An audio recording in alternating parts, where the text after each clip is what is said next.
The look of an HTML form can be greatly improved with CSS. So जितने भी हमारे input type fields होते हैं उसको आप इसके थ्रू हैंडल कर सकते हैं। अगर मान लीजिए हमने लिखा है यहाँ पर इनपुट, तो इनपुट में जितने भी इनपुट एलिमेंट होंगे, जैसे इनपुट टाइप टेक्स्ट हो गया, इनपुट टाइप पासवर्ड हो गया, इनपुट टाइप बटन है, इनपुट टाइप मेल हो गया, टेल हो गया, ये क्या करेगा, सभी की विड्थ को 100% करेगा।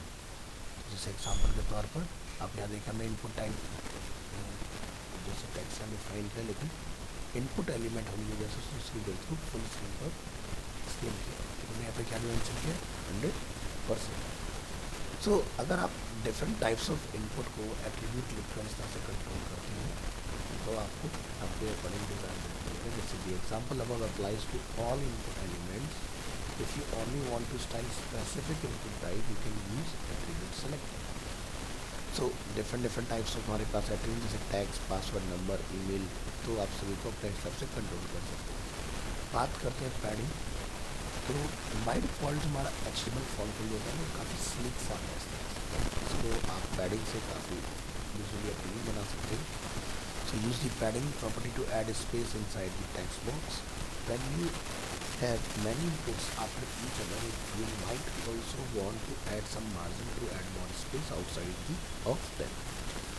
तो जैसे कि हम लोग यहाँ पर बना रहे हैं कि इनपुट टाइप जितने भी टेक्स्ट फील्ड है सभी की विड्थ 100%, पैडिंग टॉप बॉटम से 12, लेफ्ट राइट से 20, मार्जिन सभी फील्ड के बीच में 8 pixel from top bottom, left right से 0 and box size is border box. Border box क्यों लगाया, ताकि पैडिंग जो भी हमने डाला है वो ऑटोमेटिकली लेस हो जाए। अब आप देखोगे तो इस तरह से हमारा फॉर्म अच्छे से बनते जाए। Note that we have set the box sizing property to border box. This makes sure that the padding and eventually borders are included in the total width and height of the elements. बात करते हैं border input. So use the border property to change the border size and color and use the border radius property to add rounded corner. So अभी हमारे इस field में ऐसा कुछ rounded corner वगैरह नहीं है। सो हमने यहाँ पर डिफाइन किया border radius is 4 pixel and border जो है अभी काफ़ी लाइट दिखाई दे रहा है डिफ़ॉल्ट, वो आपका थोड़ा सा बेटर दिखाई देगा। सो क्लिक कीजिए, अगर हम लोग जूम करते हैं यहाँ पर तो कॉर्नर आपको राउंडेड फील होगा। ठीक है, next, if you only want bottom border you can use border bottom, क्योंकि बॉर्डर चारों साइड से अप्लाई होता है। ठीक है, तो ये सिर्फ बॉटम से क्रिएट करेगा इस तरह से। Colored input. Use the background color property to add a background color to the input and the color property to change the text color. So इस एग्जांपल में आप देखेंगे हमारे टेक्स्ट फील्ड का कलर भी जो बैकग्राउंड कलर है वो चेंज हो रहा है। क्यों? क्योंकि हमने यहाँ पर क्या यूज़ किया, बैकग्राउंड। बात करते हैं फोकस इनपुट। हम चाहते हैं जब यूज़र फोकस करे तो कलर डिफरेंट मीन्स जैसे मैं क्लिक किया तो बॉर्डर आ रहा है ना ब्लैक, हम चाहते हैं बैकग्राउंड कलर भी चेंज होना चाहिए।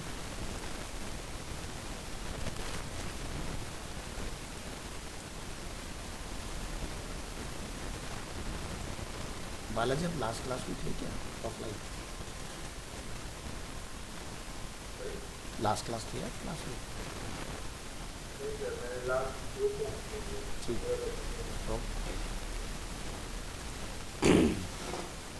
तो हमने क्या बोला है, फोकस सूडो।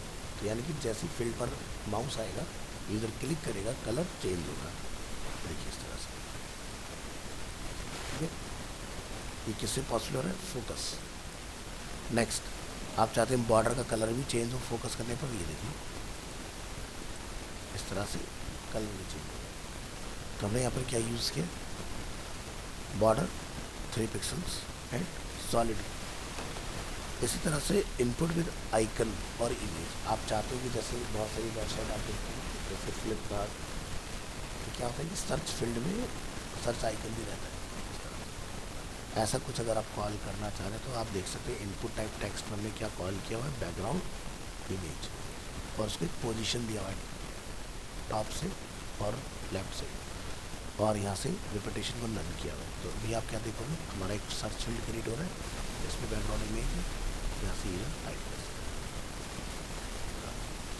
नेक्स्ट आता है एनिमेटेड सर्च इनपुट। हमने इसमें क्या बोला है कि ट्रांजिशन ऑल 0.4 सेकेंड में ईज इन आउट। जैसे यूज़र फोकस करेगा विड्थ बंद हो जाएगी, जैसे यूज़र बाहर निकलेगा विड्थ वापस से पहले जितनी हो जाएगी। जैसे क्लिक करेंगे यहाँ पर, फिल बढ़ाओगे, बाहर आओगे, फिल फिर से छोटा हो जाएगा, ये रखो एक हो, या फोकस यानी कि जो विजुअल माउस लेके जाएगा तो विड्थ को हम लोग स्केल कर रहे हैं। और हमने डिफ़ॉल्ट पे क्या डाला हुआ है, ट्रांजिशन, तो जैसे यूज़र क्लिक करेंगे ये ट्रांजिशन एक्टिवेट हो जाएगा। फिर क्या है, styling text areas, text area यानी कि जो मल्टीलाइन टेक्स्ट के लिए होता है। So use the resize property to prevent text areas from being resize, disable the grabber in the bottom right corner. हमने क्या लिखा, रिसाइज नन। तो जैसे यहाँ देख रहे हो ये कॉर्नर पे रिसाइज करने का कंट्रोल होता है, हम नहीं चाहते कि हमारे आउटपुट में कंट्रोल हो, हमने यहाँ से कॉर्नर से बंद कर दिया। तो कैसे बंद हुआ, सिर्फ इस प्रॉपर्टी से, रिसाइज नन। फिर क्या है, स्टाइल सेलेक्ट वैल्यू, जो हमारी ड्रॉप डाउन खोलते हैं, तो हमने उसकी विड्थ को फुल विड्थ किया इस तरह से। ये कैसे चेंज किया, हमने विड्थ का डिफाइन किया 100% और पैडिंग टॉप बॉटम से 16, लेफ्ट राइट से 20, बॉर्डर रेडियस 4 पिक्सल का डाला है, बैकग्राउंड कलर सेट किया, इससे हमारा कलर जो है उसका फील्ड पर डिफरेंट आएगा। नेक्स्ट, इन बटन्स को अगर आप कंट्रोल करना चाहते हो, देखो input type button, submit and reset, मैंने तीनों को एक साथ ग्रुप सेलेक्टर में डिफाइन किया। तीनों को आप यहाँ देख सकते हैं, ये सबमिट बटन है, ये रीसेट बटन है और ये सिंपल बटन है। इसी तरह से अगर आप कोई रेस्पॉन्सिव फॉर्म बनाना चाहते हो कि डेस्कटॉप मोड में कुछ इस तरह से आएगा, लेकिन अगर यूज़र मोबाइल पर उसको विजिट कर रहा है तो उसका लुक चेंज हो जाएगा। यहाँ पर क्या है कि बाय डिफ़ॉल्ट 30% 70% की विड्थ है, मोबाइल मोड एक्टिवेट होती है दोनों की विड्थ 100% हो जा रही है। ये चेक करो यहाँ पर क्या लिखा हमने, जो कॉलम हमारा 25% है और 75% है, दोनों कितना हो जाए 100%, ठीक है। ये काम किया बाय डिफ़ॉल्ट, यहाँ पर आपका इसकी विड्थ 25 है, इसकी विड्थ 75, नेक्स्ट हो। तो जैसे मोबाइल मोड आएगा स्केल होते होते तो ये चेंज।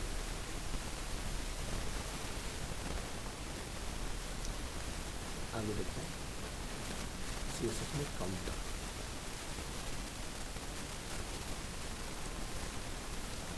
काउंटर क्या है कि अगर आप किसी भी एलिमेंट के, जैसे तो लिस्ट हम लोग बनाते हैं, ऑर्डर लिस्ट 1 2 3 4 5 6 7, तो इसी तरह से आप यहाँ पर अपने एलिमेंट, जैसे हमने लिखा हेडिंग 1 हेडिंग 2 हेडिंग 3, हम चाहते हैं 1 2 3 अपना पाए, हमें ना लिखना हो, वो खुद काउंट करें, उसके लिए हम लोग काउंटर्स का यूज़ करते हैं।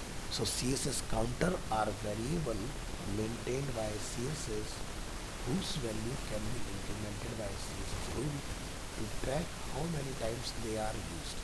So counters let you adjust the appearance of content based on its placement in the document. So automatic numbering with counters. To work with CSS counter, we will use the following properties. पहला क्या है, counter reset. तो reset लगाना ज़रूरी है, mandatory है। तो क्या करेंगे, क्रिएट्स और रीसेट और काउंटर, अगर लगा हुआ है तो उसको रीसेट करने का, नहीं लगा हुआ है तो क्रिएट करेंगे, इसलिए क्या लिखा है, क्रिएट और रीसेट। फिर क्या है, काउंटर इंक्रीमेंट, इंक्रीमेंट्स और काउंटर वैल्यू। फिर क्या है, कंटेंट, इंसर्ट जनरेटेड कंटेंट। फिर क्या है, काउंटर फंक्शन और counters function adds the value of a counter to an element.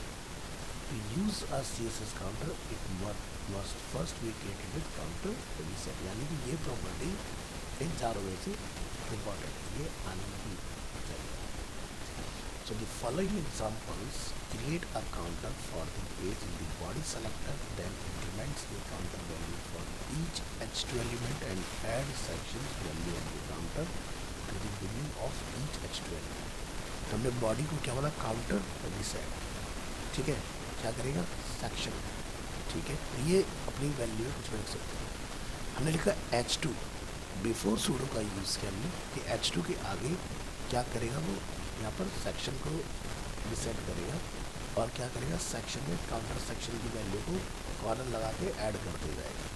तो जैसे कि आप यहाँ देखोगे सेक्शन 1 सेक्शन 2 सेक्शन 3, तो देखो अगर ये पेज पर लिखा होता तो ये सेलेक्ट होता, बट ये सेलेक्ट नहीं हो रहा ना।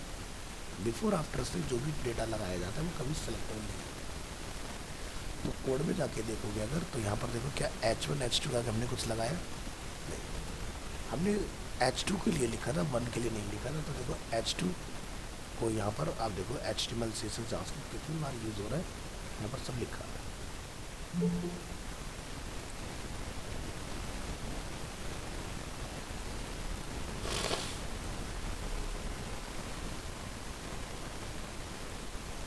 देखते हैं। अब हम लोग नेस्टिंग भी कर सकते हैं, जैसे होता है लिस्ट के अंदर लिस्ट, वैसे में काउंटर के अंदर भी काउंटर बना सकते हैं। हम यहाँ पर क्या बोलते हैं, the following example create one counter for the page section and one counter for each H1 element sub section. The section counter will be counter for each H1 element with section value for each section counter, and the subsection counter will be counted for each H2 element with value of the section counter and value of subsection counter। तो क्या है इसमें, हमने सबसे पहले body को define किया section, H1 को भी क्या होना सब सेक्शन। H1 को हमने बोला बिफोर आपको सेक्शन डालना है, और उसके अंदर में काउंटर को डिफाइन किया कंटेन सेक्शन और काउंटर सेक्शन। इसके बाद H2 के अंदर में सेम वही काम किया सब सेक्शन और यहाँ से डिफाइन। अब क्या होगा, जैसे हमारा हेडिंग चला H1 के अंदर जितने भी H2 होंगे तो 1.1 1.2 1.3 1.4, सेक्शन 2 आया H1 के अंदर तो 2.1 2.2 2.3 ऑटोमेटिक हो गया, 3 आया तो 3.1 3.2 3.3। कमाल की बात है, बॉडी के अंदर देखो सिर्फ H1 और H2 है, लेकिन सारा कुछ कंट्रोल CSS से इस तरह से। नेक्स्ट हम लोग बात करेंगे इसमें, a counter can also be useful to make outline list because a new stand of a counter is automatically created in child line. So where we use the counters function to insert a string between levels of nested counter. तो इस बार हम लोग, अभी तो हमने counter का use किया था, इस बार हमने क्या यूज़ करा, काउंटर्स रन करेंगे तो ये कहेंगे आप इस तरह से माइक्रो लेवल के ULLI जो सॉरी OLLI जो है उसको अपन कर सकते हैं। तो आप यहाँ देखेंगे OL में हमने कई तरह कोई टाइप नहीं सेट किया हुआ, तो देखो मेन OL यहाँ से शुरू होता है, ये अपना मेन OL है, उसके अंदर फिर एक यहाँ पर अपना OL है, फिर उसके अंदर और चाइल्ड OL है। तो आप यहाँ पर देख सकते हैं 1 2 2 का 2.1, अब 2.3 के अंदर फिर से सब में ऑप्शन है, तो 2.3.1 2 3 2.4 क्लोज 3.4 अपना यहाँ पर ओवर हो गया। तो ये काउंटर्स का काम है, ठीक है। तो काउंटर रीसेट किस पर होगा, सेक्शन पर। कौन से सेक्शन पर, OL पर। एक OL ओवर हो गया तो काउंटर 1, यानी कि यहाँ पर आप देखो फिर ये 1 2 3 फिर से स्टार्ट हो गया, चलिए।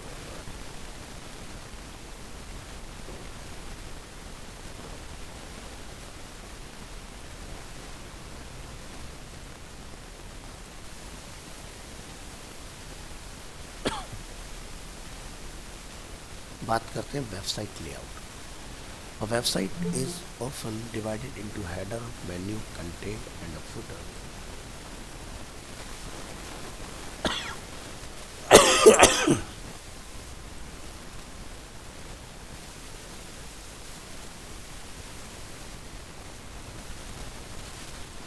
ठीक है, तो जनरली स्ट्रक्चर ऐसे ही होता है, पूरा टॉप होता है हेडर, देन उसके अंदर में होता है नेविगेशन, फिर आपका लेफ्ट में कंटेंट, मिडिल में कंटेंट, राइट में कंटेंट और नीचे फुटर।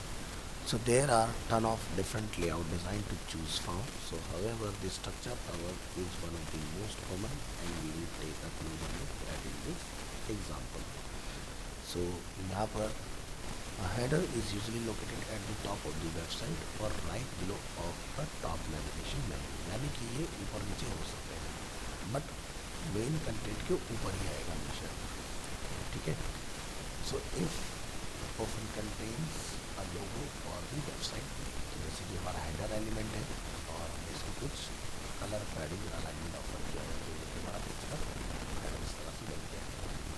इसी तरह से नेविगेशन बार अगर आप क्रिएट करना चाहते हैं, और navigation bar contains list of links to help visitor navigating through your website. तो यहाँ पर हमने एक कंटेनर बनाया टॉप नैव, उसके अंदर ए एलिमेंट से और माउस ओवर करने पर उसका कलर डिफरेंट होगा इस तरह से। हेडर के बाद हमने क्या बनाया, नैव बार।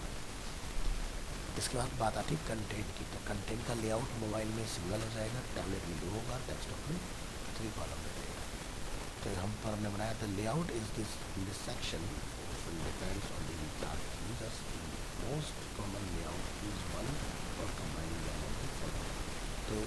सिंगल कॉलम चलता है मोबाइल में, 2 कॉलम चलता है टैबलेट की, 3 कॉलम चलता है डेस्कटॉप। तो मोबाइल में अगर आपके मान लीजिए 2 कॉलम है तो मोबाइल में अपनी सिंगल कॉलम में बैठना होगा, दूसरा कॉलम उसके नीचे दिखाई देगा। ठीक है, टैबलेट में 3 कॉलम्स अगर होंगे तो यहाँ पर 2 दिखाई देंगे, और डेस्कटॉप में आपको जितने नंबर ऑफ कॉलम होंगे वो 1 आपको विजिबल होगा। So here we will create a 3 column layout and change to 1 column layout for small content। तो हमने यहाँ पर कॉलम डिफाइन किया, प्लॉट लेफ्ट कभी साइड बाई साइड होगा, विड्थ आपका 33.33, इन बिटवीन हमने पैडिंग रखा 15 और टेक्स्ट का लाइन क्या रखेंगे जस्टिफाई। तो रो आफ्टर यानी कि ये नीचे पार्ट है, कंटेंट जो भी है डिस्प्ले टेबल क्लियर होगा, ताकि प्लॉट की वजह से फुटर हमारा डिस्टर्ब है। हमने यहाँ पर क्या होगा, कॉलम जब मोबाइल मोड में आएगा तो उसकी विड्थ कितनी होगी 33 की जगह पर, तो हमारा 3 कॉलम। अब अगर हम लोग स्क्रीन को स्केल डाउन कर दें तो विजुअल चेंज, इसके अंदर फुल स्क्रीन कर दें तो विजुअल चेंज। तो इसमें हमने टैबलेट का कोड नहीं किया, तो टैबलेट को भी हैंडल करना चाहते हो टैबलेट भी आएगा। तो टिप क्या है, to create a 2 column layout change the width to 50% और to create a 4 column layout use 25% instead of 33.33। A more modern way to creating column layouts is to use CSS Flexbox. However, it is not supported in Internet Explorer 10 and earlier versions. So if you require IE 6 or 10 support, use Flat instead of Flex। तो float की technique सभी में काम करती है, older और modern float वाली, और फ्लैक्स की टेक्निक लेटेस्ट ब्राउजर में काम करती है, ओल्डर ब्राउजर में नहीं करती है। Next is unequal columns. हम चाहते हैं कि कॉलम इक्वल साइज के ना हो, तो उसके लिए क्या करेंगे, the main content is the biggest and the most important part of your website. So if the common it is common with unequal column width, so the most of the space is reserved to the main column. The site content, if any, is of unique and important information or to specify information relevant to the main content. So change the width as you like, only remember that I should add up to 100% dot। हमने column define किया जिसका float होगा left, हमने column को बोला side जिसकी width होगी 25, middle को बोला 50, साइड वाले को हमने 50 माना दोबारा, तो 25 का बड़ा लेफ्ट राइट, मिडिल में 50%। लेकिन जब मोबाइल मोड आएगा तो साइड हो या मिडिल हो दोनों क्या होंगे 100%। सो ये देखिए साइड साइड मिडिल,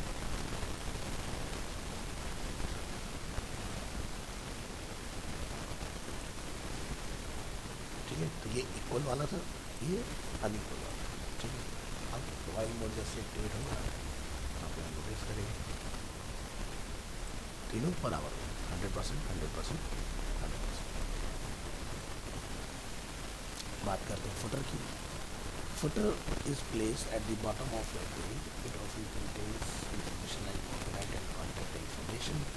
तो ये हमारा फुटर है जो वेबसाइट की बिल्कुल नीचे आ रहा है। ये एक कॉमन स्ट्रक्चर होता है किसी वेबसाइट का। ये तो मोबाइल मोड है, इसको कैलकुलेट करते हैं, ठीक है। मोबाइल में इस तरह से डेस्कटॉप में इस तरह से। अब बात करते हैं रेस्पॉन्सिव वेबसाइट क्या होता है। So by using some of CSS of Codawar, we have created a responsive website here which varies columns on fill with column and depending on scale width। जैसे कि एक डिफाइन यहाँ पर बिल्ड किया है, इसमें लेफ्ट में हमारे पास कुछ कोलैबोरेशन है, लॉगिन राइट में आ रहा है, हमने क्या लिखा इसमें फ्लॉट राइट में, ठीक है। उसका हमने यहाँ पर एक एरिया डिफाइन कर मेन जिसके विड्थ है 70% और राइट में हमारा एरिया इसकी विड्थ है 30%। नीचे में फुट रहा है।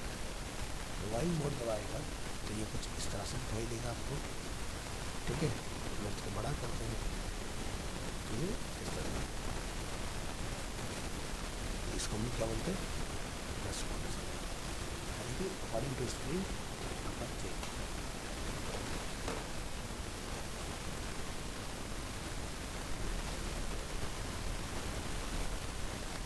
नेक्स्ट हम लोग बात करेंगे यूनिट्स की, जो हमारे डिफरेंट यूनिट्स होते हैं उसको समझेंगे। So CSS unit has several different units for expressing a length. Many CSS properties take length values such as width, margin, padding, font size, etc. So length is a number followed by a length unit such as 10 pixel, 2 em, etc. तो सबसे ज़्यादा जो use में आता है वो होता है पिक्सल्स, बट रिस्पॉन्सिव की बात की जाए तो यूज़ में आता है EM या REM और परसेंट. सो set different length values using pixels. हमने यहाँ पर डिफाइन किया 60, यहाँ पर लिखा 25, यहाँ पर लिखा 50. तो ये आउटपुट आप देख रहे हैं पिक्सल्स के थ्रू. अब यही अगर मैं डिफरेंट यूनिट से निकाल रहा हूँ तो कैसे निकलेगा. एक चीज़ यहाँ पर ध्यान रखना, white space can not appear between the number and the unit. So however if the value is 0 the unit can be omitted. ठीक है. So for some CSS properties negative length are allowed. There are two types of length value, absolute and relative. अब absolute की बात करते हैं. Absolute कौन कौन सी जगह पर काम करता है, कौन कौन सी यूनिट्स सपोर्ट करते हैं. So absolute length are fixed and do not change based on user settings or the element pairing. So centimeter, millimeter, inches, pixel, point and picas, ये सब क्या होता है आपके एब्सोल्यूट होते हैं, यानी कि फिक्स वाले जो साइज होते हैं. तो 1 इंच स्क्रीन पर कैसे काउंट होता है, आपका 1 इंच में 96 पिक्सल्स होता है, यानी कि 2.5 सेंटीमीटर. इसी तरह से पिक्सल्स जो चलता है आपका 1 पिक्सल को 1 डिवाइडेड बाई 96 और 1 इंच. पॉइंट्स आपका चलता है 72 एंड पाइका आपका चलता है 12. 1 पाइका में 12 पॉइंट्स होते हैं. ठीक है. तो यहाँ पर आप देखोगे ये सेंटीमीटर का एग्जांपल है. सेम साइज हम लोग सेंटीमीटर से अचीव कर रहे हैं, सेम साइज हम लोग यहाँ पर mm के थ्रू अचीव कर रहे हैं. आप कोड में जाकर देख भी सकते हो क्या है inches. IN stand for inches. इस तरह से. तो ये पिक्सल्स है, ये पॉइंट्स है, ये पाइका है. Pixels, point, pica. ठीक है. तो CSS में बहुत सारे यूनिट मिल जाते हैं. सो यहाँ पर हम लोग ध्यान देंगे, pixels are relative to the viewing device. For low DPI devices 1 pixels is in on device pixel dot of the display. For printer and high resolution screen 1 pixel implies multiple device pixels. So example के तौर पर जैसे आपको Photoshop पढ़ा हुआ है. हाँ, तो फोटोशॉप में क्या आता है, रेजोल्यूशन आता है चूज़ करने के लिए. जैसा आपने चूज़ किया 72, यहाँ पे चूज़ किया 300. तो 300 का मतलब क्या होगा कि अगर प्रिंट की बात आएगी तो 300 मल्टीप्लाई विथ 300, यानी कि 90,000 कलर डॉट इसमें होंगे 1 इंच के. ठीक है. और स्क्रीन पर अगर बात की जाएगी तो 300 का चक्कर होगा, यानी कि एक रो में 300 पिक्सल, एक बार में 300 पिक्सल. तो स्क्रीन का जो चलता है सिस्टम अलग होता है, प्रिंट का सिस्टम अलग होता है. बात करते हैं रिलेटिव लेंथ की. ये हो गए absolute. Relative length unit specify a length relative to another length property. Relative length units scale better different rendering mediums. तो सबसे ज़्यादा जो यूज़ में आता है वो होता है EM, परसेंटेज, VW भी यूज़ होता है आजकल. ठीक है.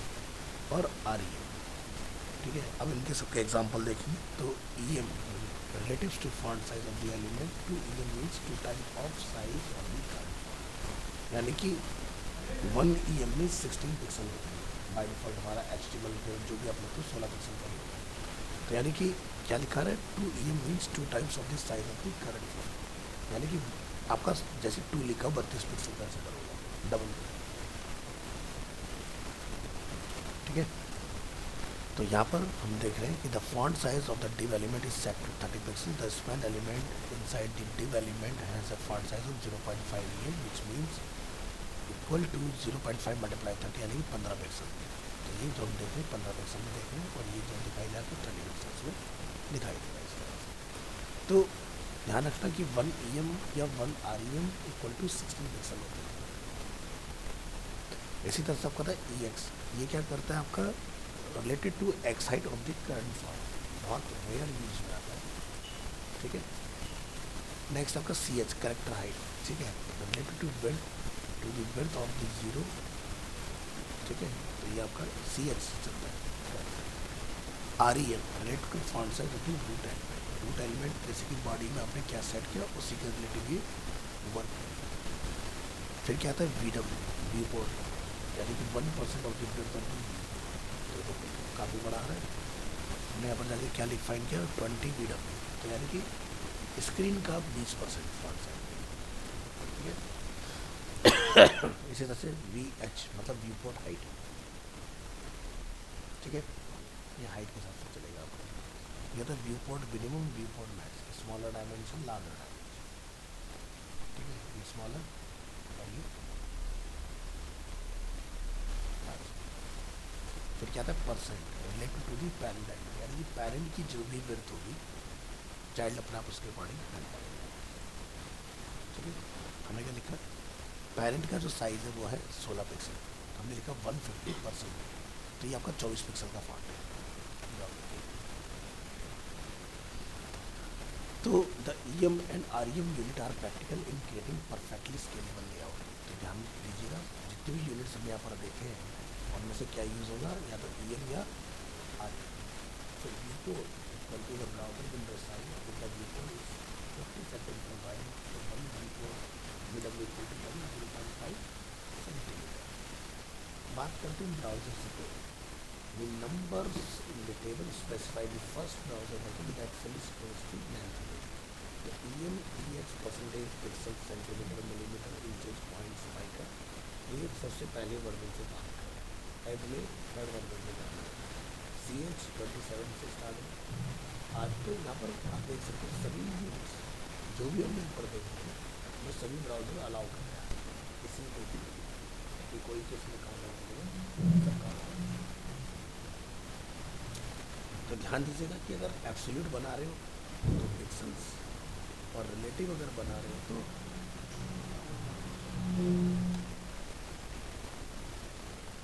बात करते हैं CSS में स्पेसिफिसिटी। चलिए स्पेसिफिसिटी को समझ लेते हैं क्या होता है। वैसे आपको ऑलरेडी मैंने बताया था कि जो भी बाद में कॉल है वही रैंक करना है, ठीक है। तो चलिए what is specificity, if there are 2 or more CSS rule that point to the same element in select with the value and its style approach will be applied to that HTML element। So think of specificity as a score rank that determines which style declaration is continuously applied to an element। So यहाँ पर हम लोग देखते हैं, look at the following examples। So in this example we have used the P element as a selector and specified a red color for this element। The text will be red। हमने यहाँ पर क्या लिखा, paragraph को red, text क्या होगा red colour में आपको डिस्प्ले हो जाएगा। अब दूसरा एग्जांपल हम लोग क्या देखते हैं, in this example we have added a class selector named test and specified a green color for this class। The text will now be green even though we have specified a red color for the element selector T। This is because the class selector is given higher priority। अब देखा जाए तो यहाँ पर हमने class बनाया, class को यहाँ पर मैप किया हुआ है, ठीक है। तो बाद में लेकिन हमने क्या लिखा पैराग्राफ। तो क्या होता है कि जो एलिमेंट सेलेक्टर होता है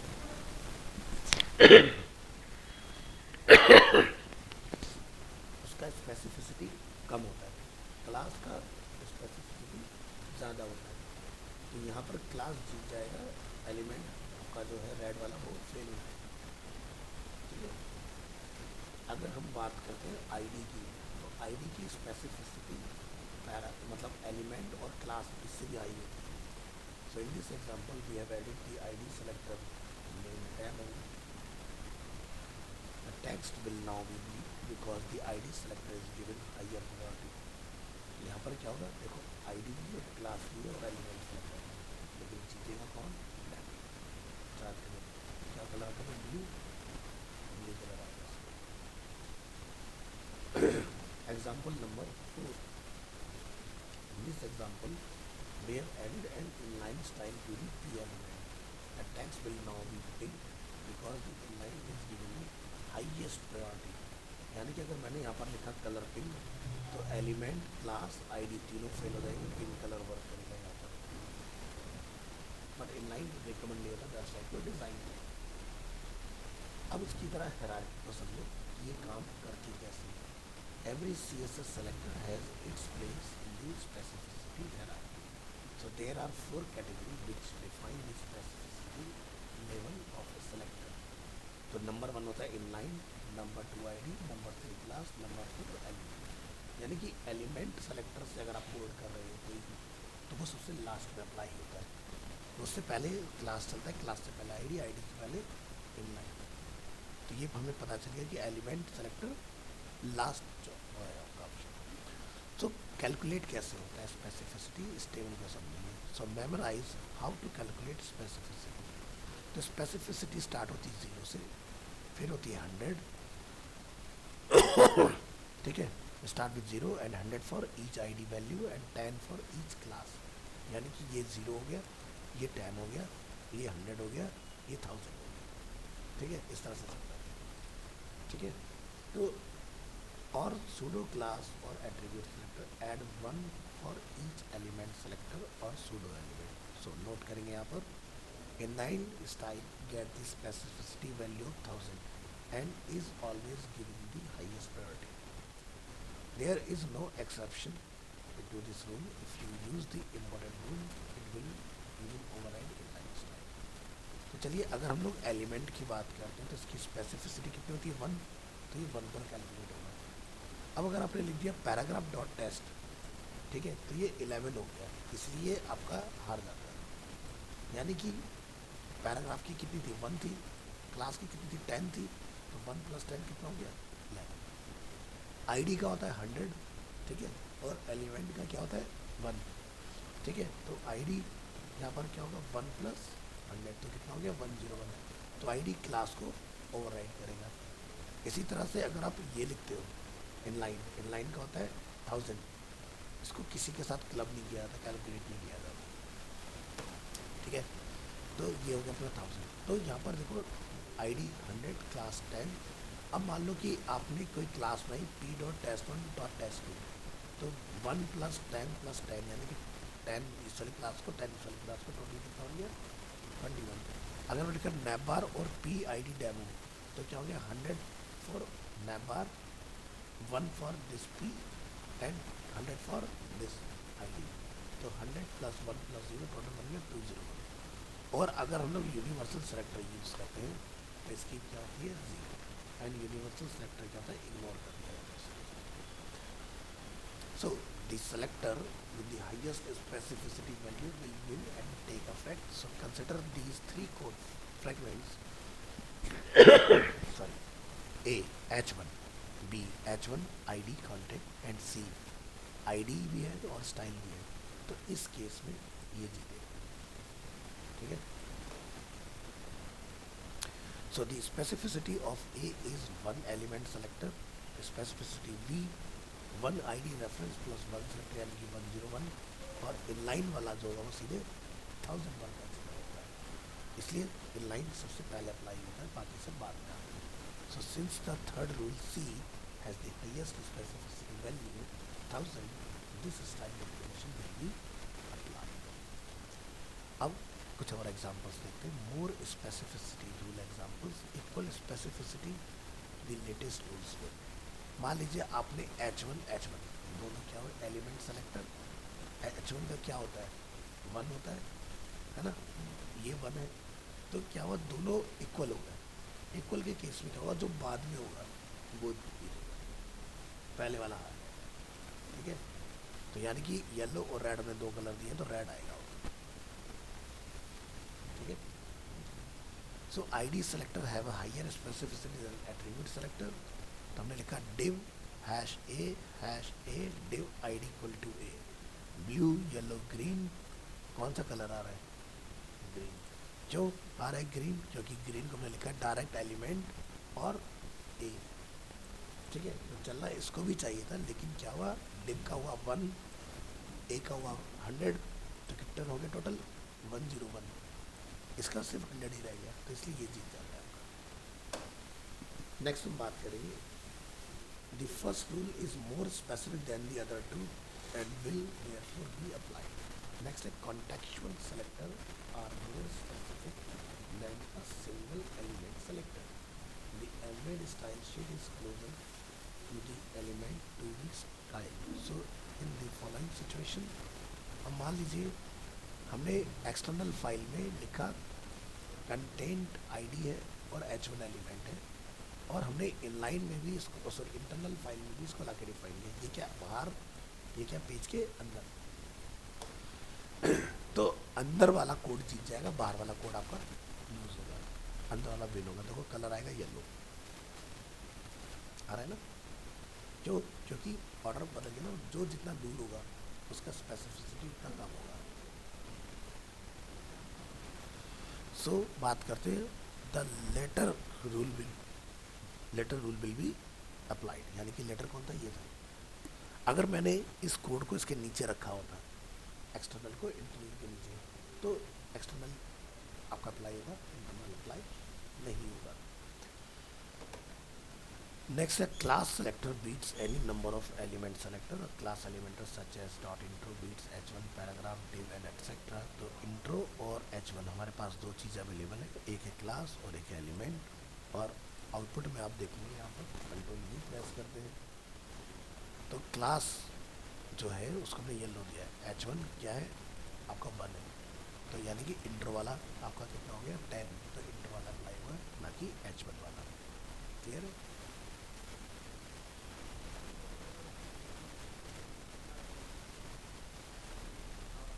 जैसे मर्जी रखो, मेरा काम है आपको ऑर्डर समझाना, चॉइस तुम्हारी, तुम जैसे मर्जी रखो। अब कल को तुम आके ये बोलो कि सर मेरा ये स्टाइल नहीं अप्लाई हो रहा, तो तुम्हें टेक्निकली पता होना चाहिए क्यों नहीं हो रहा, यानी कि तुम्हारा काउंटिंग जो स्पेसिफिसिटी है वो लोअर है या हाई है, इसलिए।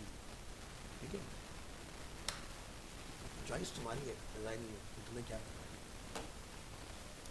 अब बात करते हैं इम्पोर्टेंट की। एक कीवर्ड आता है इम्पोर्टेंट, इसको डिस्कस करते हैं। What is important rule? The important rule in CSS is used to add more importance to a property or value than normal. In fact, if you use the important rule, it will override all previous style rules for that specific property on that element. So let us look at an example. अब देखो ID का कितना होता है 100 होता है ना। My class कितना होगा 10 होगा इसका। पैराग्राफ इसका कितना होगा 1 होगा, लेकिन मैंने 1 को क्या बोला, तो अब आपका रेड कलर आएगा ना कि ब्लू और ग्रे आएगा, समझा। यानी कि इम्पोर्टेंट ऊपर वाले सबको जितने होगा ओवरराइड कर देगा। तो इन this example of all three paragraphs will get a red background color even though the ID selector and the class selector have a higher specificity. So important rules override the background color property in both cases. यानी कि important क्या करता है, वो ID और class दोनों को override करने की पावर रखता है। अब important को important से क्या हम लोग बीट कर सकते हैं, बिल्कुल कर सकते हैं। तो क्या है, जिसमें लिखा my ID important, my class important, paragraph important। सो इस केस में जो आपका आउटपुट आएगा यहाँ पर देख सकते हो, ब्लू आ रहा है, रेड आ रहा है, ग्रे आ रहा है, क्यों आ रहा है जरा समझ लीजिए। So the only way to override an important rule is to include another important rule on a declaration with the same और higher specificity in this source code and here the problem start. This makes this CSS code confusing and the debugging will be hard, especially if you have a large style string. So here we have created a simple example. It is not very clear when you look at the CSS source code which color is considered most important. क्योंकि तीनों पर क्या है important लिखा हुआ है, हमें तो नहीं पता क्या आउटपुट आएगा। ID पर भी है, क्लास पर भी है, पैराग्राफ पर भी है। चलो इसको ज़रा आउटपुट में जाके समझते हैं लोग। यहाँ पर हमने क्या किया इस बार, ये पैराग्राफ क्या कलर आएगा, ये क्लास क्या कलर आएगा, ये ID क्या कलर आएगा, और लास्ट वाला पैराग्राफ फिर से क्या आएगा, रेड। इसी वजह से यहाँ पर क्या हुआ, ये दो रेड आए, बाकी ये दो आपके ग्रे और ब्लू है। So it is good to know about the important. So maybe one or two fair use of important अगर हम लोग समझें। So one way to use important is if you have to override a style that cannot be overridden in any other way. This could be if you are working on a content management system, जिसको हम लोग in short बोलते हैं CMS, जैसे कि WordPress, जुमला, Drupal, ठीक है। तो CMS के कोड को ओवरराइड करने के लिए हमें इम्पोर्टेंट चाहिए and can not edit the CSS code, then you can set some custom style to override some of the CSS style. Another way to use important is assume you want a special look for all buttons on the page. So here buttons are styled with a blue background color, white text and some padding and bottom. Check करके देखो, ठीक है। Item 1 and item 2 control U। तो हमने यहाँ पर button की code की हुई है इस तरह से, तो दोनों का लुक एंड फील सेम है। अभी हमने कोई इम्पोर्टेंट नहीं लगाया। अब हमने क्या बोला यहाँ पर इस एग्जांपल के अंदर कि भाई बटन जो एलिमेंट है आपका और माई डिव के अंदर जो ए एलिमेंट है वहाँ पर कलर को बदल दो। अब जरा आप यहाँ आके देखिए क्या दिखाई दे रहा है ना, तो ये क्यों चेंज हुआ इसको जरा समझिए। पैराग्राफ के अंदर ए वाला बटन था, डिव के अंदर भी ए वाला बटन है, ठीक है। सुपर क्लास कौन सी है, बटन, ठीक है। तो यहाँ पर कोड क्या है कि बटन क्लास जहाँ पर भी होगी तो सबका लुक एंड फील एक जैसा होगा। लेकिन हमने बोला माई डिव के अंदर अगर ए एलिमेंट है, ठीक है, तो कलर क्या होगा, रेड, और बैकग्राउंड कलर क्या रहने लग गया, तो इसलिए ये कलर यहाँ पर चेंज हो गया।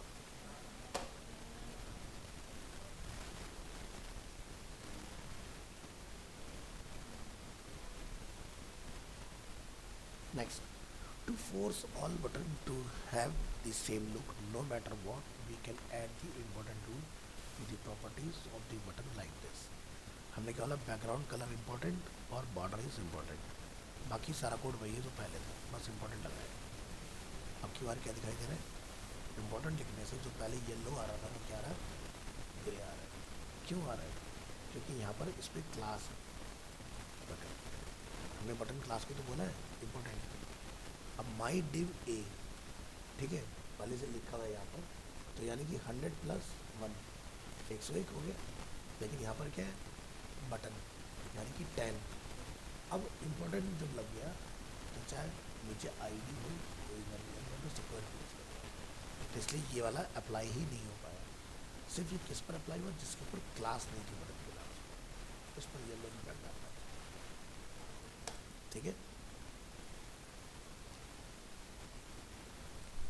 नेक्स्ट हमारे पास मैथ फंक्शन, और ये हमारी डिग्री वालों का आज लास्ट टॉपिक है, ठीक है। इसके बाद का जो एडवांस वाला पार्ट है वो आप पहले वाले बैच में कंप्लीट कर चुके हैं, तो उनका फोल्डर भी आपके साथ शेयर कर देंगे, तो वहाँ से हम वो सारे एग्जाम्पल्स देख सकते हैं। चलिए, the CSS math function allows mathematical expression to be used as property value. Here we will explain the calculation and max and minimum function. तो the calculation function की अगर बात की जाए तो calculation function performs a calculation to be used as a property value. So calculation function में आपने अपना expression लिखना होगा। expression क्या है, required है, a mathematical expression, यानी कि नंबर ही पास होगा, इसमें कोई वैल्यू पास नहीं कर सकते। The result will be used as the value.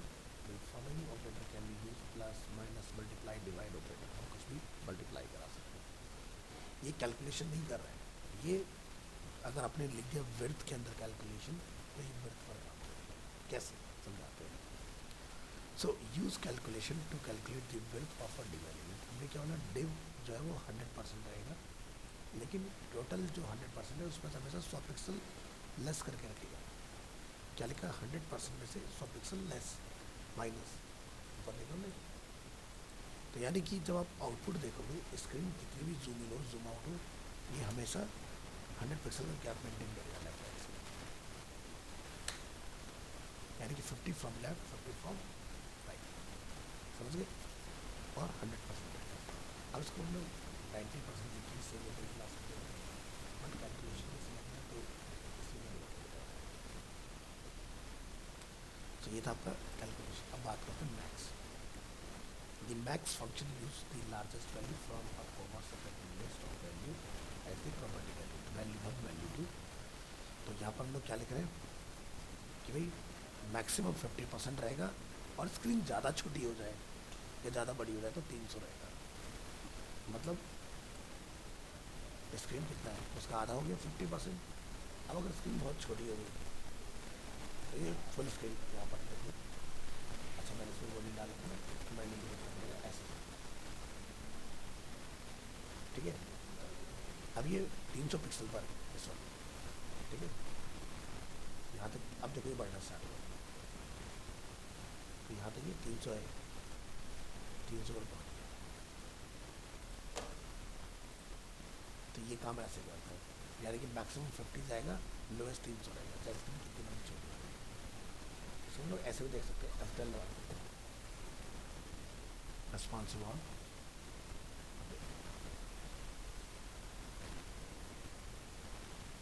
अभी देखो 300 पिक्सल में लॉक हो गया, इससे छोटा नहीं होगा,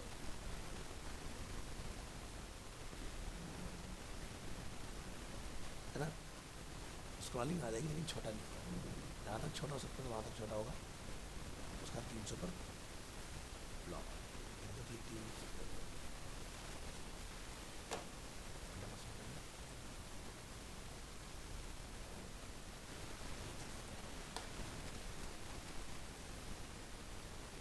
तो 300 पिक्सल से छोटा नहीं होगा, बाकी 50% रहेगा। इसी तरह से मिनिमम उल्टा चलता है, यानी कि स्मॉल स्क्रीन पर 50%, बड़ी स्क्रीन पर 300, तो 300 पिक्सल में लॉक छोटा करोगे F12 दबा के, तो स्क्रीन का 50% हमेशा रहेगा।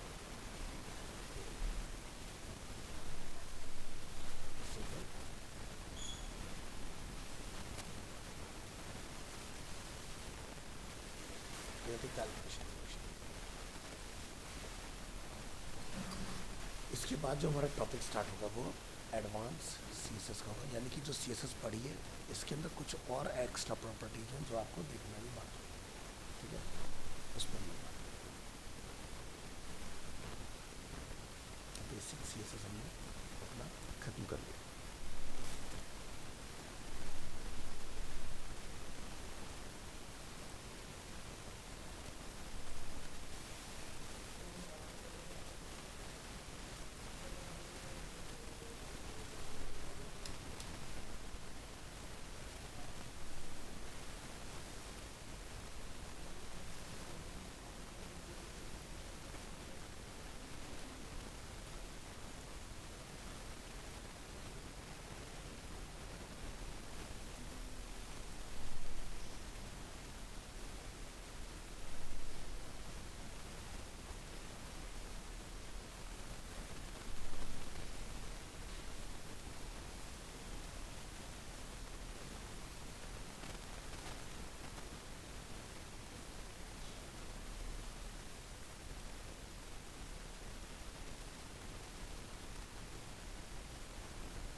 एडवांस CSS हम लोग आज डिस्कस करते हैं।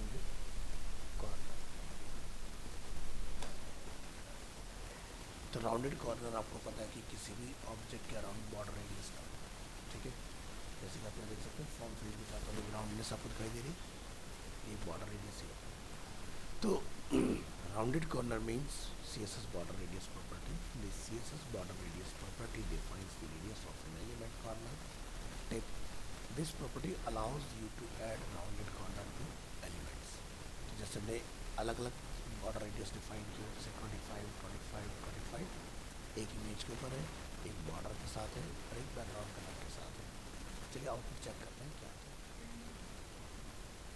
The border radius property on background color on border on image. तो इस तरह से आप अलग अलग जगह पर राउंडनेस इफेक्ट अप्लाई कर सकते हैं, ठीक है।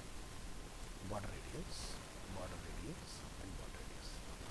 So tip, the border radius property is actually a shorthand property for border top left, border top right, border bottom right, border bottom left. So CSS border radius specify each corner. So border radius property can have one of 1 to 4 values. Here are the rules. तो अगर आप चारों value लिखना चाहते हो तो आप लिखेंगे 15 पिक्सल, 50 पिक्सल, 30 पिक्सल, 5 पिक्सल। अभी 15 पिक्सल कहाँ अप्लाई होगा, तो top left corner, second value आपकी top right corner, third value आपकी bottom right corner and fourth value आपकी बॉटम लेफ्ट कॉर्नर। मतलब वही बात, टॉप राइट बॉटम लेफ्ट, है ना।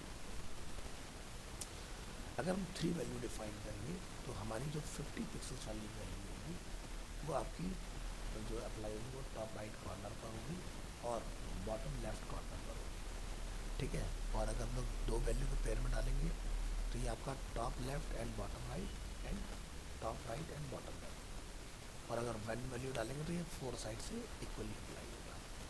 तो ये इसका एग्जाम्पल है, नीचे वगैरह देखिए हमने डाला 15 from left, 50 from right top, 30 from bottom and 5 from left bottom. हम लिखा 15, 50, 50 यानी कि top right and bottom left, ये आपका 50 होगा। 15 एंड 50 हमने अपन डाला 15 तो ये टॉप लेफ्ट राइट बॉटम और यहाँ से top right and bottom left, है ना, इस तरह से। और ये 15 वाला चारों साइड से अब अलग अलग करके भी डाल सकते हैं। You could also create elliptical corner. तो हम कॉर्नर को इलिप्टिकल कर सकते हैं, आप डिवाइड करा सकते हैं इसके अंदर। तो चलिए जरा देखिए इस तरह से, इस तरह की इलिप्टिकल शेप भी आप अचीव कर सकते हैं। बात करें अगर हमें बॉर्डर में इमेज को कॉल करना है तो ये भी संबंध में काम कर सकते हैं। तो CSS border images with the CSS border image property you can set an image to be used as the border around an element. The CSS border image property allows you to specify an image to be used instead of the normal border around an element. So the border has 3 parts: the image to use as the border, where to slice the image, define whether middle sections should be depicted or stretched. So we will use the following image, border.image. This is our image. The border image property takes the image and slice it into 9 sections. ठीक है, like a tic-tac-toe board.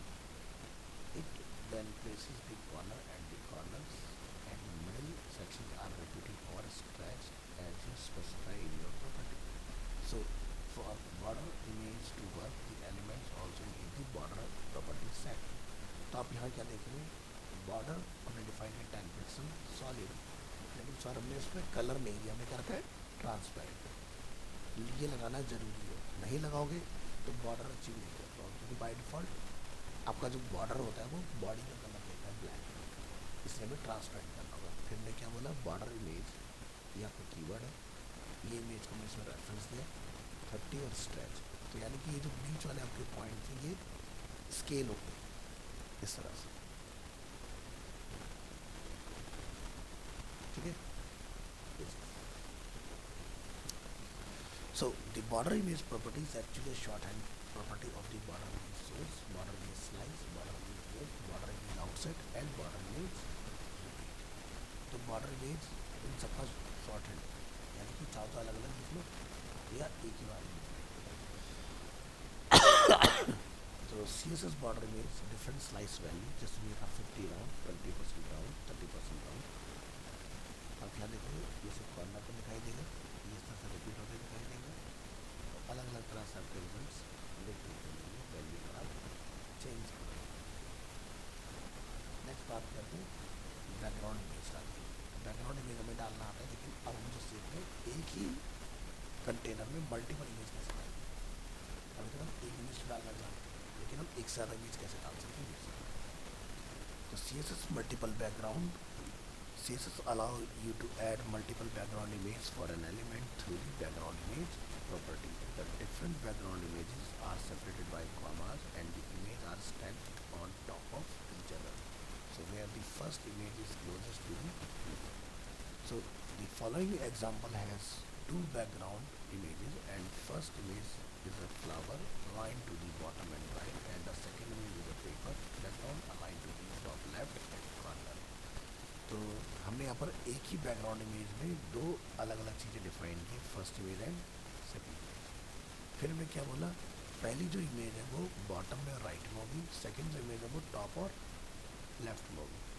फिर मैं पहली image को बोला कि वो repeat नहीं होगी, दूसरी इमेज को बोला कि वो रिपीट होगी, और पैडिंग कितनी रहेगी इस कंटेनर 150 पिक्सल्स। तो क्या दिखाई दे रहा है, हमारा पेपर का जो टेक्सचर है वो रिपीट हुआ पूरे में, और हमारी जो फ्लावर वाली इमेज वो राइट बॉटम में है। यानी कि एक ही सेक्शन में हम दो इमेज लगाना सीख गए, ये तो एक ही इमेज कॉल होती है। अब आप दो या दो से ज़्यादा जितनी मर्जी डालना चाहे कॉमा लगा के डाल सकते हो, इस तरह से 1 2 फिर 3।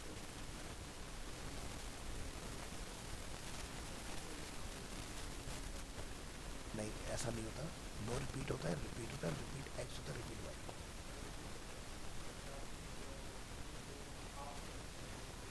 तो उतनी इमेज बना के लानी।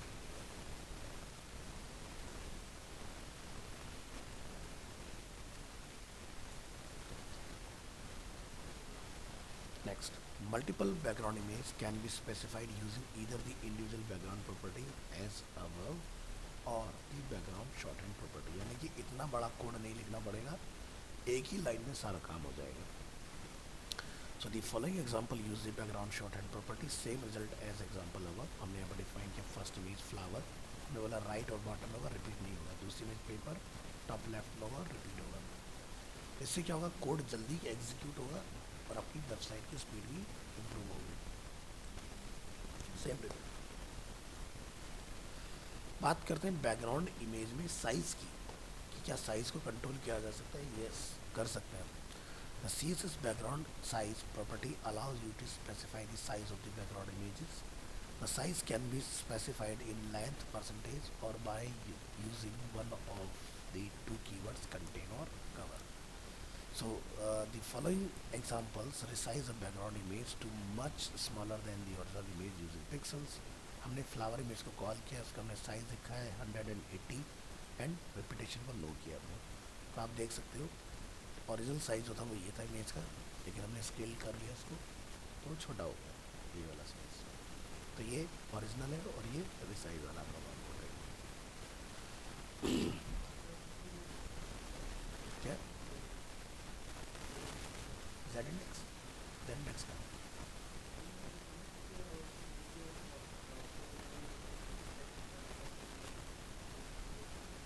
अगर इमेज फॉरग्राउंड में होती तब Z इंडेक्स आता है, यहाँ पर इमेज बैकग्राउंड में है तो टेक्स्ट के पीछे आएगी ना ऑटोमेटिक, तो Z इंडेक्स नहीं आता इसमें।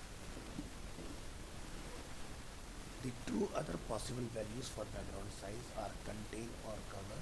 The contain keyword scale the background image to be as large as possible, but both in width and its height must fit inside the content area. As such, depending on the proportion of the background image and the background position, there may be some areas of the background image are not covered by the background image.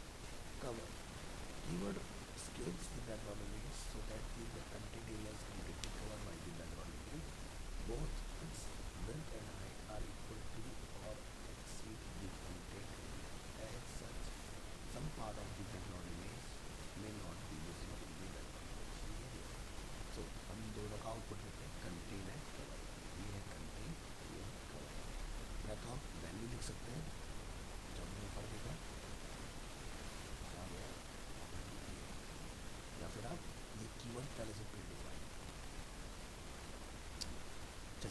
Contain ने क्या करा, automatically scale down करके image या तो width में पहले पूरी हो जाए या हाइट में पहले पूरी हो जाए। तो हाइट वाली पहले पूरी हुई तो ये आ गया इस तरह से।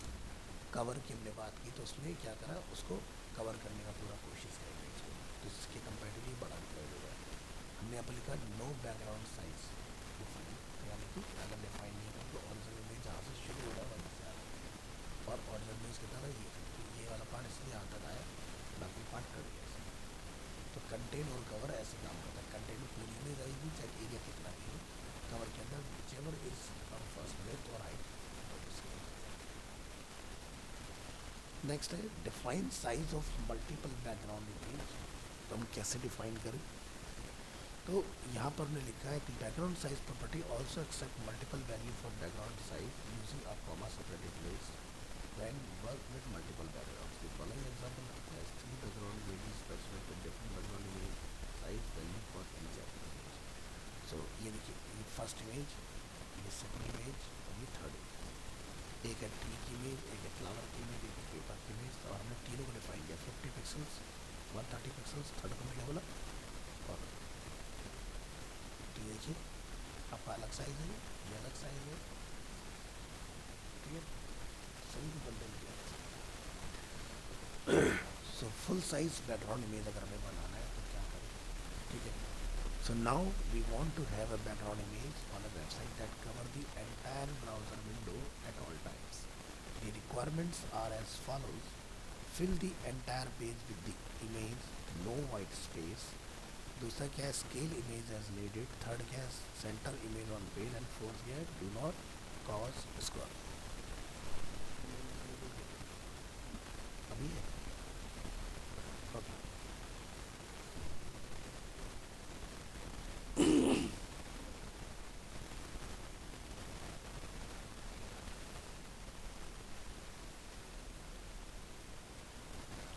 गाइस क्लास अभी थोड़ी देर के लिए होल्ड कर रहे हैं, आप लोग मीटिंग में रहिएगा, मीटिंग से फ्री हो जा रहा हूँ, अर्जेंट मीटिंग रिकॉर्डिंग में। हाँ जी, तो हम हेलो जी, तो हम लोग कौन सा पार्ट डिस्कस कर रहे थे, ये फुल साइज बैकग्राउंड पेज। सो हम क्या चाहते हैं कि हमारे एक बैकग्राउंड के अंदर इमेज कॉल हो जो कि पूरी स्क्रीन को कवर करे इस तरह से। तो इसके लिए हमने क्या डिफाइन किया, बैकग्राउंड इमेज में इमेज नेम, माइक ऑफ है, अभी चेक कीजिए, हाँ रिकॉर्डिंग ऑन।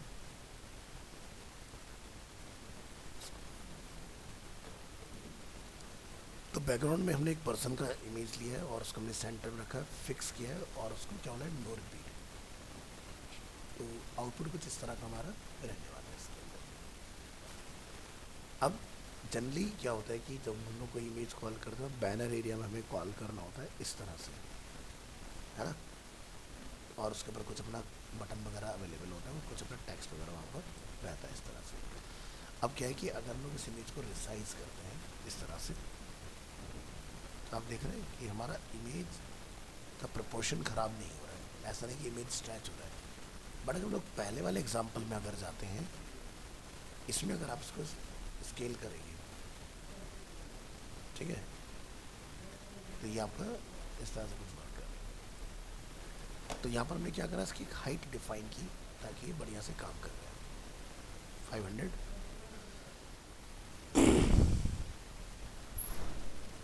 हाँ जी मंडे उधर ही मिलूंगा।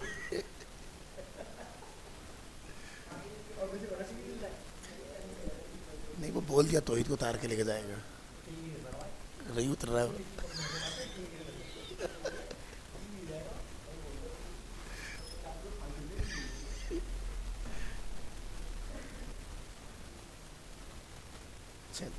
नेक्स्ट है background origin. The CSS background origin property specify where the background image is positioned. तो तीन ऑप्शन होते हैं, border box, padding box and content box. अभी तक हमने बॉक्स साइजिंग में बॉर्डर बॉक्स का ही यूज़ किया है सर, ठीक है। तो ये तीनों किस तरह से काम करेंगे कि border box background image start from the upper left corner of the border, padding box default the background image start from the upper left corner of the padding, and content box the background image start from the upper left corner of the content. तो run करिए और तीनों में difference देखिए। पहला वाला option क्या है, नो बैकग्राउंड ओरिजिन, यानी कि पैडिंग बॉक्स, यानी कि जितना आपका पैडिंग होगा उसको छोड़ के इमेज स्टार्ट होगी। फिर क्या है हमारा बॉर्डर बॉक्स, बॉर्डर के नीचे से इमेज स्टार्ट होगी। फिर क्या लिखा हमने, कंटेंट बॉक्स, यानी कि जहाँ से कंटेंट शुरू होगा बैकग्राउंड में इमेज भी वहाँ से ही शुरू होगी। ठीक है, ये डिफरेंस होता है तीनों प्रॉपर्टीज़ के अंदर। फिर क्या आता है background clip property. The CSS background clip property specifies the painting area of the background. इसमें भी आपको ऑप्शंस मिलेंगे, border box and padding box and content box. ये देखिए, अब मान लीजिए कि आपने कोई बॉर्डर अप्लाई किया किसी बैकग्राउंड कलर के साथ, तो बॉर्डर जो होता है वो बैकग्राउंड कलर के ऊपर ही आता है जो कि डिफ़ॉल्ट है। फिर मैंने लिखा पैडिंग बॉक्स, यानी कि बॉर्डर को छोड़, यानी कि कलर को छोड़ के बॉर्डर आएगा। फिर मैंने लिखा यहाँ पर कंटेंट बॉक्स, तो यानी कि जो कलर है जहाँ से कंटेंट होगा वहाँ से आएगा। तो यानी कि कलर को कंट्रोल कर रहे हैं, कलर बॉर्डर के नीचे होगा, बॉर्डर के बाद में होगा, या फिर जहाँ कंटेंट है उसके नीचे होगा। इस तरह से हैंडल होगा।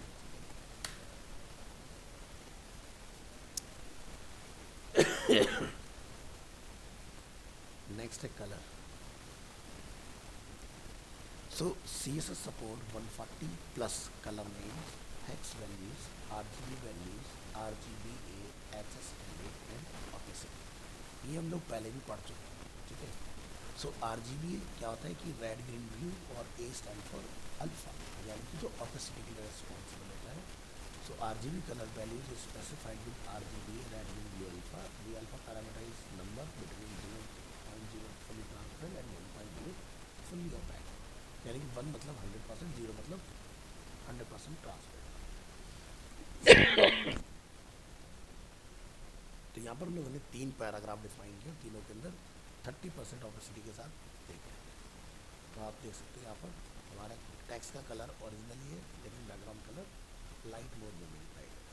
सेम चीज़ आप HSL में भी अचीव कर सकते हैं, ये आपका HSL है। HSL में A भी आता है, यानी कि आप अल्फा भी कंट्रोल कर सकते हैं RGBA की तरह। ऑपेसिटी अगर आप यूज़ करते हैं तो ऑपेसिटी ध्यान रखना है एलिमेंट पर नहीं करना होता, बैकग्राउंड सॉरी इमेज के ऊपर करना होता है। अगर आप टेक्स्ट के साथ करेंगे तो टेक्स्ट को भी डल कर देगा, ठीक है। हाँ, बात करते हैं कलर कीवर्ड्स की, जैसे कि क्या होता है ट्रांसपेरेंट कीवर्ड। हम यहाँ पर यूज़ करें the transparent keyword is use to make a colour transparent. This is often use to make a transparent background colour for an element. So here the background color of the div element will be fully transparent and the background image will flow through. So body में हमने यहाँ पर रखा है अपना image, और div को हमने बोला ट्रांसपेरेंट। आप यहाँ देख सकते ट्रांसपेरेंट लिखने से ट्रांसपेरेंट हमारा div बन के तैयार है। अब ट्रांसपेरेंट मैं ना लिखूँ तब भी मेरा सेम ही आउटपुट आएगा। ऐसा क्यों?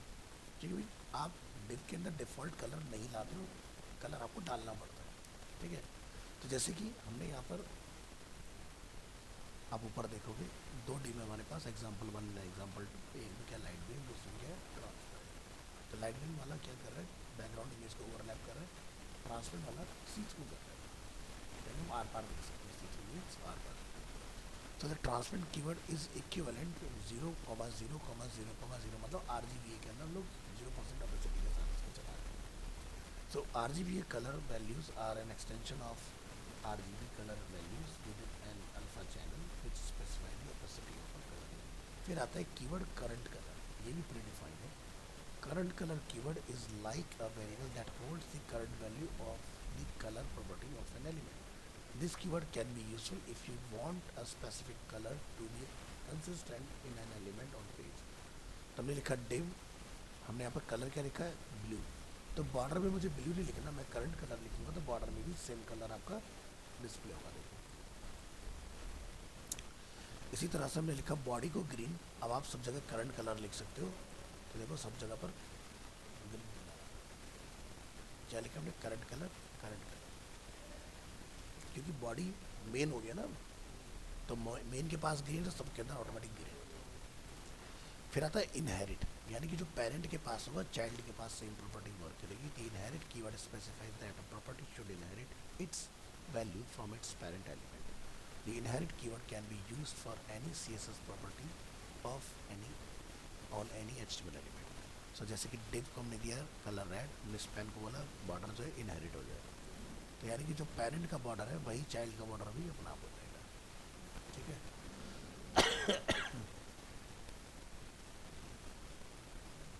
नेक्स्ट आता है आपका ग्रेडेंट्स। तो CSS में हम लोग ग्रेडेंट भी यूज़ कर सकते हैं।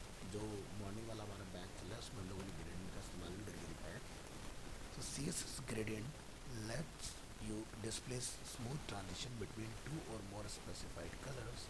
CSS define three type of gradient. One is linear, second is radial, and third is conic.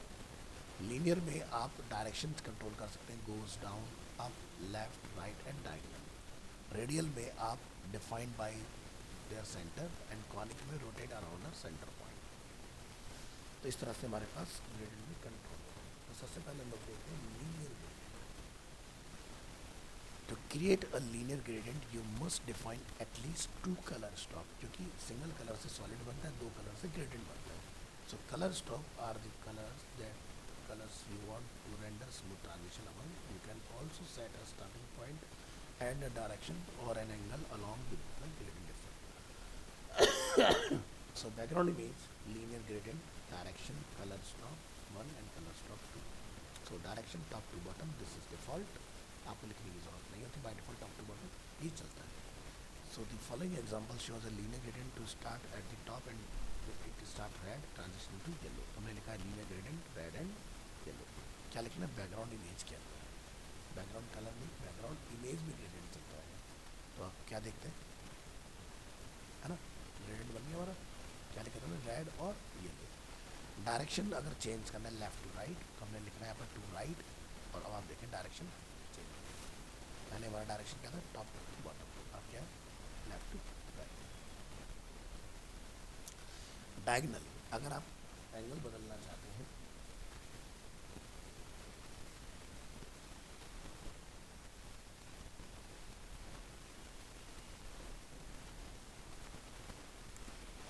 you can make a gradient diagonally by specifying both the horizontal and vertical position. So यहाँ पर हम लोग लिख रहे हैं क्या? To bottom right. तो क्या होगा? आपका बॉटम राइट की तरफ जा रहा है, इस कॉर्नर से स्टार्ट हुआ बॉटम राइट की तरफ, यानी कि ये की तरफ से 45 एंगल पर है। और आप चाहो तो इसके अंदर डिग्री भी लिख सकते हो, एंगल, जैसे हमने लिखा 180 डिग्री। तो ये देखो आपके अलग अलग 0 डिग्री, 90 डिग्री, 180 डिग्री, -90 डिग्री, यानी कि येलो लेफ्ट में आ गया, रेड राइट में हो गया, यहाँ पर रेड टॉप में है, ये बॉटम है, यहाँ पर ये लेफ्ट है, ये राइट है, इस तरह से ये येलो ऊपर और ये नीचे। तब एंगल भी घुमा सकते हो अपना। यूजिंग कलर स्टॉक, जैसे हमने डाला रेड येलो ग्रीन, आप मल्टीपल कलर डाल सकते हैं इसके अंदर। ठीक है, इसी में आप यहाँ से मल्टीपल कलर डालना चाहे और ज़्यादा कलर आप यहाँ डाल सकते हो। ट्रांसपेरेंसी रखना चाहते हो ग्रेडियंट में 1 पॉइंट पर 0, 1 पॉइंट पर 100, तो ये भी पॉसिबल है। इधर वाइट से शुरू होकर रेड पे जाएगा। रिपीट करना चाहते हैं आप, रिपीट भी करा सकते हो इस तरह से ग्रेडियंट को। तो ये क्या 45 डिग्री नीचे वाला, ये 190 डिग्री है, और ये 90 डिग्री यानी कि सीधे। और आप चाहो तो सॉलिड स्ट्रिप भी बना सकते हो इस तरह से, यानी कि इसके अंदर फेड नहीं होगा, सॉलिड बनाएगा। तो ये कैसे पॉसिबल हुआ? हमने जाके लिखा 45 डिग्री, रेड 0, रेड 100, से 10, येलो 10, येलो 20, मतलब 0 से स्टार्ट हुआ 10 तक गया, ठीक है, फिर 10 से स्टार्ट हुआ येलो 20 तक गया, फिर रिपीट होगा 10 से आपका जो रेड कलर है, तो रेड येलो, ये रेड येलो 10 10 के इसमें स्ट्रिप में साइज में रिपीट होते हैं। तो चाहे पेज को जूम कर लो या जूम आउट कर लो, ग्रेडियंट उसी हिसाब से रिपीट होता रहेगा, है ना। स्टेप बन रहा है नीचे रिपीटेशन।